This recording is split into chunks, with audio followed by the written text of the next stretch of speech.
You could see all the different buy methods on that website too. Boom. I guess that's kind of the job of the community, right? Is to let people know, hey, you can buy PLS with fiat, using bridges. You can buy it from Ethereum. Like there's so many methods. And it's just making it simple for those people.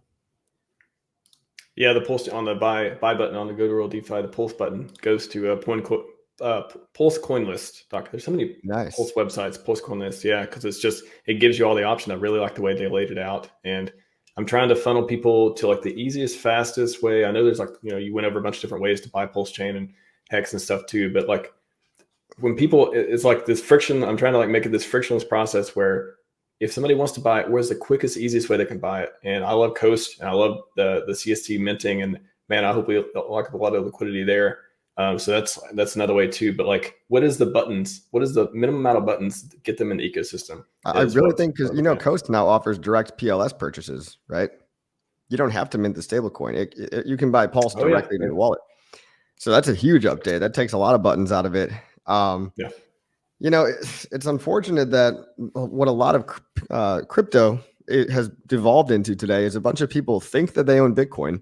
They think that they own Ethereum because their Coinbase app or their Robinhood app or their PayPal app shows them, hey, you've got 0.04 Ethereum. Yay, good for you.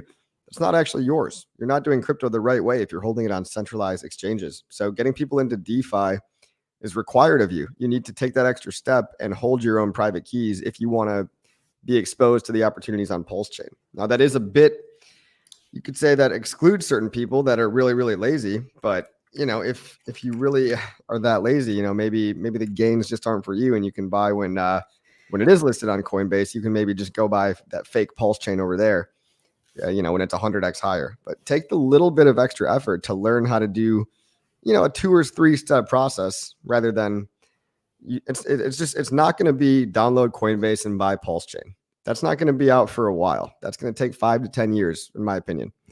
We're working on it. People like myself, we're a lot of people that I know are working towards that goal. But if you don't give enough of a shit to care about your own self-sovereignty and take 2 or 3 extra steps and download, a crypto wallet and, send money from a centralized exchange to your crypto wallet, not only are you going to be, you're not protected from government inflation and, censorship and all that, but you're also going to miss out on some gains. So it's a lose-lose if you just don't try a little bit. You think when Richard's streaming with Brian Armstrong, it's going to be too late to buy PulseChain? No. I think they're already friends.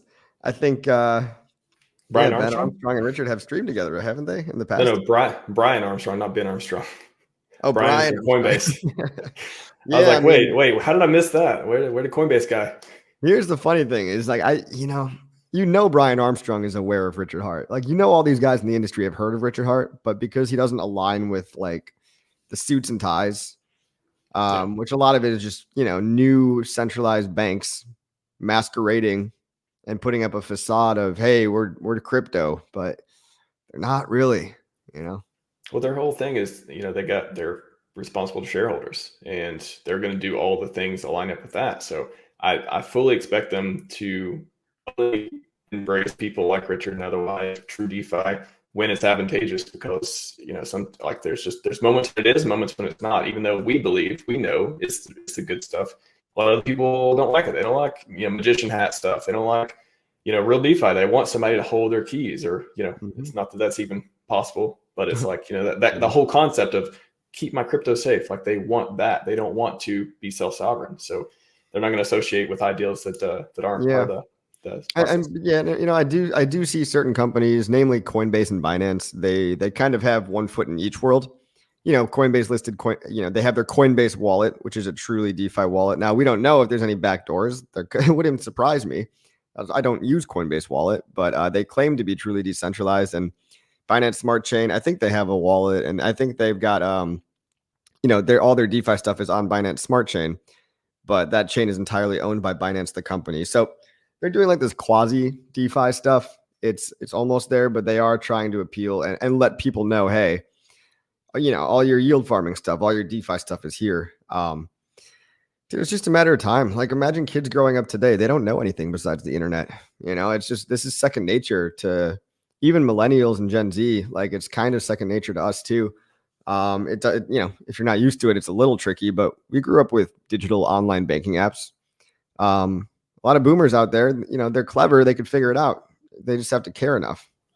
Bro, Gen why X would you as do well, that? you know? You got a checkbook, man. You got a checkbook and you got a pen. Just it's fine. We already solved this problem. Yeah. No, Yeah. no shade to Brian Armstrong. I think he's, you know, a hero in many ways, and I like him a lot.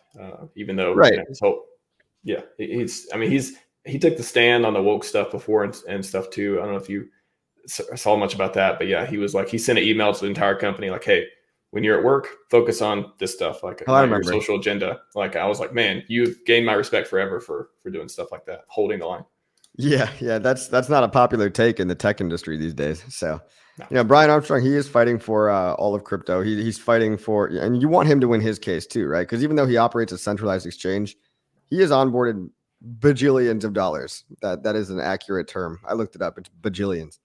And so you know, good for Brian. And Yeah. you know, just what he offers, the 30 or 40 coins that you're going to see on the front page of Coinbase app. They live within the app, so you need to take them out.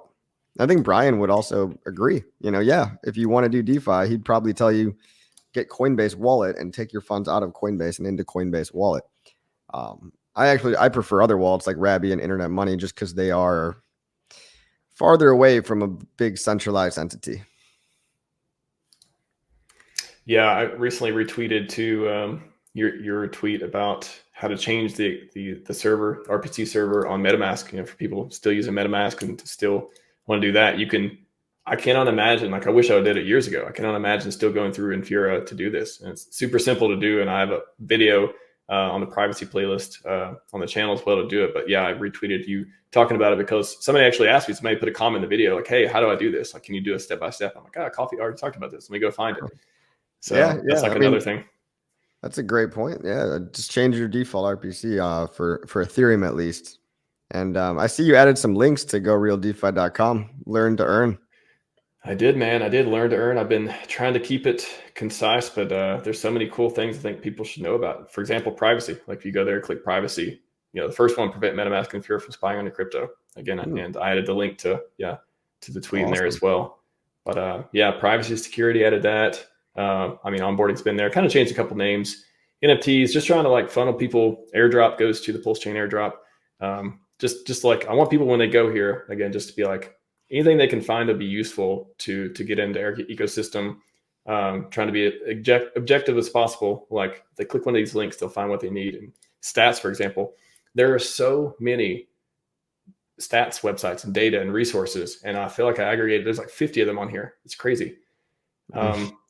It's just we have every tool you need to figure out whether this ecosystem is right for you, and it's amazing, man. That's great, man. Yeah, the way that that website has evolved, it's gotten even better, and it's always a great place for backups for all the IPFS hosting as well. I leave it pinned in every single one of my videos just because I use it myself sometimes. Appreciate that. I use it every day. I mean, that's when I go to PulseX, I pull up Go Real DeFi.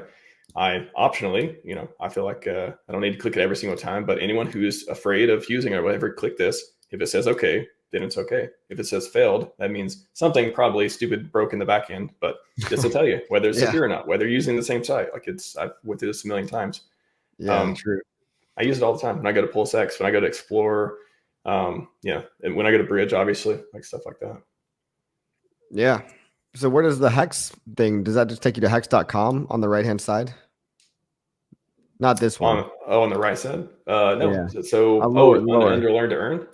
Yeah, you got another.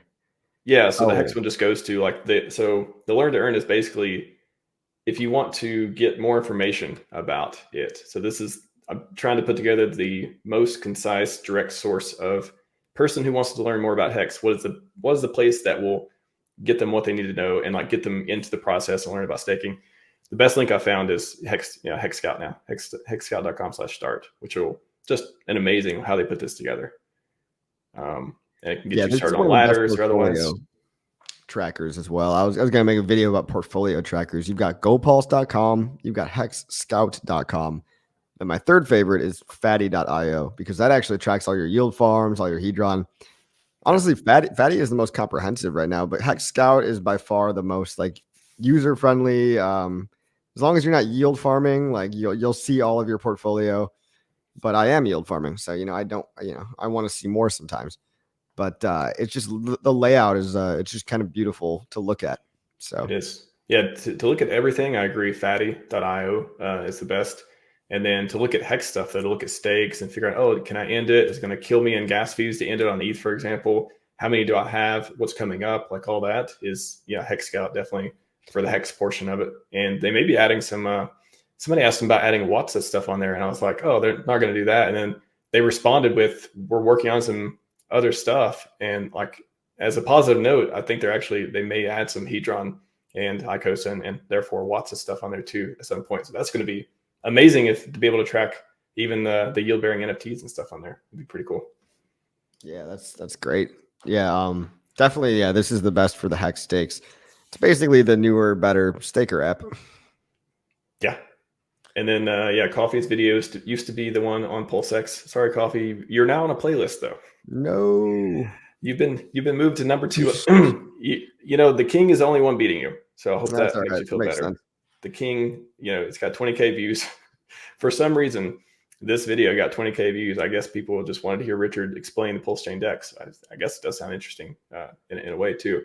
But that's the one I feel like a lot of people go to get the original like explanation of the stuff. And then you did an amazing job on the PLS token explain one. Like I watched it and I was like, wow, this is what I would send people to get like a modern view of like what PulseX is, different nuances and stuff like that. And of course, Somi's got some great stuff in K4K and stuff too.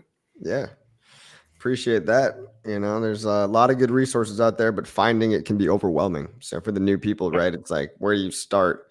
Got all these channels, you got all these people on Twitter, like you don't know where, we need to simplify the path, the onboarding path for new people. Even with Hex, it was almost a little bit easier because we just had one coin, but you would just go buy it on Uniswap, right? So now it's like we got to teach people how to get into one coin. We got 217 projects on PulseChain. I know. It's just crazy world that we all have to adapt to.